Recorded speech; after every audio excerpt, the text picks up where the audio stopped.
इस वक्त हम मौजूद हैं कुरंगी क्रीक इंडस्ट्रियल पार्क में और यहाँ पे एक जोरदार धमाका हुआ है जिसकी वजह से यहाँ की जो इंडस्ट्रियल गैस पाइपलाइन है उसमें जोरदार शोले भड़क उठे हैं। इस वक्त हम मौजूद हैं कुरंगी क्रीक इंडस्ट्रियल पार्क में और आप देख सकते हैं कि जिस यार्ड में ये धमाका हुआ है वहाँ पे कुछ गाड़ियां पार्क हैं और उसमें आग भी लगी हुई है। फायर ब्रिगेड का अमला यहाँ पे पहुंच चुका है, जो यहाँ की इंतजामिया है वो यहाँ पे पहुंच चुकी है, लेकिन फिलहाल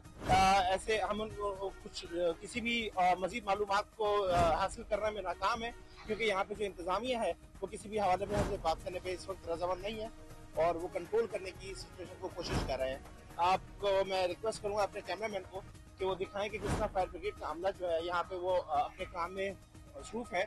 लेकिन मेरे ख्याल में अभी तक कोई भी ऑपरेशनल एक्टिविटी यहाँ पे स्टार्ट नहीं की गई है इस आग को बुझाने के लिए, क्योंकि आधे घंटे से ज्यादा हो चुका है और अब तक की गैस की जो पाइपलाइन है इसमें शोले फड़क रहे हैं और जो गाड़ियां यार्ड के अंदर पार्क थी उनमें भी आग तकरीबन लगने को है, क्योंकि उनमें धुआं हम देख सकते हैं यहाँ से भी साफ दिखाई दे रहा है। फायर ब्रिगेड की एक गाड़ी ने अपना काम शुरू कर दिया है और उसका प्रेशर आई होप कि इतना हो कि वो इस चीज़ को फुलफिल कर सकें कि गैस पाइपलाइन के जो आग लगी हुई है इस शोलों पे काबू पाया जा सके, लेकिन इस वक्त तक गैस पाइपलाइन को बंद नहीं किया गया है। कुरंगी इंडस्ट्रियल पार्क के साथ वाक़ई टीपीएल के एक प्लॉट में ड्रिलिंग के दौरान गैस लाइन मुतासिर होने के बायस जोरदार धमाका हुआ।